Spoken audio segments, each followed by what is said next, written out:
అంటే ఇప్పుడు రేవంత్ రెడ్డి గారు తెచ్చేయని పత్రికలకి, పేపర్లకి అలాగే మీడియా వాళ్ళకి తప్ప ప్రజల దగ్గరికి పోయిన తను ఒకటి గుర్తు పెట్టుకో, ఏదైనా కూడా పాలసీ మేకింగ్ అనేది ఇంపార్టెంట్. ఆ పాలసీ మేకింగ్ బాగుంది కాబట్టి మొన్న దావోస్ పోతే మహారాష్ట్ర ముఖ్యమంత్రి అలాగే పక్క రాష్ట్రంలో ఉన్నటువంటి చంద్రబాబు నాయుడు సీనియర్ మోస్ట్ ముఖ్యమంత్రి వాళ్ళకి కూడా కాదని తెలంగాణకి అత్యధిక పెట్టుబడి రావడానికి కారణం ఏంటి? ఇక్కడున్న పాలసీ మేకింగ్, ఇక్కడున్న ఎన్విరాన్మెంట్, రేవంత్ రెడ్డి గారు తీసుకున్న నిర్ణయాలు, ఆ కమిట్మెంట్ లో భాగంగానే మనకి ఇక్కడ కంపెనీలు వచ్చాయి. ఒక కంపెనీ అక్కడ అనౌన్స్ చేయగానే ఇక్కడ ఎస్టాబ్లిష్ కాదు కదా. వచ్చిన తర్వాత దానికి వ్యవహారం ఉంటది, దానికి టెక్నికల్ గా కొన్ని ఇష్యూస్ ఉంటాయి, దాన్ని బిల్డ్ చేసుకోవాలి, ఇదంతా జరగాలి అంటే ఇట్స్ టేక్ టైం కదా. ఆడ నేను 10,000 కోట్లు అనగానే ఇలా రాత్రి వచ్చిన 10 కోట్లు పడవు కదా, 10,000 కోట్లు పడవు కదా. ఇల్లు కడుతున్నాను అనగానే పొద్దున్న లేవగానే నా ఇంటి ముందు ఇల్లు ఉండదు కదా. కాబట్టి అది ప్రాసెస్. ఒక అగ్రిమెంట్ అయిపోయింది, ఆ అగ్రిమెంట్ అయిపోయిన దానికి రెండు ప్రభుత్వాలు, ఈ ప్రభుత్వము ఆ కంపెనీ చేసుకున్న అగ్రిమెంట్ ని ఇంప్లిమెంట్ చేయడం కోసం మన రాష్ట్రానికి వచ్చినప్పుడు వాళ్ళకి ఇచ్చినటువంటి అలొకేషన్ చేసిన తర్వాత అది ఎస్టాబ్లిష్మెంట్కి వెళ్ళిపోతుంది. ఇన్ని కంపెనీలు వస్తే ఇది ఇంతమందికి దాదాపు 50 లక్షల మందికి నిరుద్యోగులకు ఉద్యోగ కల్పన కలుగుతుంది.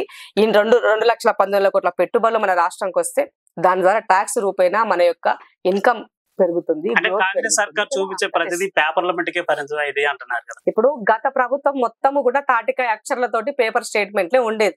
ఈ ప్రభుత్వం వచ్చిన తర్వాత గ్రౌండ్ రియాలిటీ వైపుకు ముందుకెళ్తున్నారు. దాదాపు 2,431 కంపెనీకి అగ్రిమెంట్స్ చేస్తున్నాం. మనం అగ్రిమెంట్ చేసాం ఎప్పుడు? లాస్ట్ టర్మ్ దావోస్ వెళ్ళిన తర్వాత. ఈ మొన్న దావోస్ వెళ్ళేదానికి ముందు ఇండస్ట్రియల్ మినిస్టర్ గారు ఇచ్చినటువంటి స్టేట్మెంట్ మీకు చెప్తున్నా.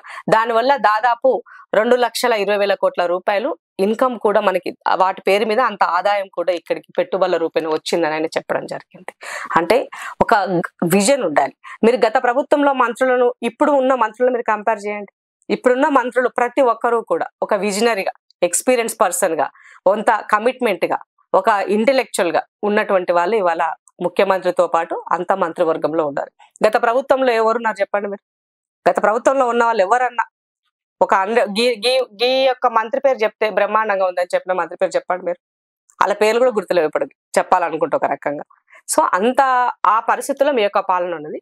ఇవాళ మా కాంగ్రెస్ పార్టీ అని అంటే ఒక నేషనల్ పార్టీగా ఒక డెమోక్రటిక్ వేలో ఉండాలనుకుంటది కాబట్టి ఒకరితో చెప్పించుకునే దానికన్నా ముందు తనే ఏం చేయాలనేది పాలసీ మేకింగ్ చేసి ఇస్తుంది. That is Congress party.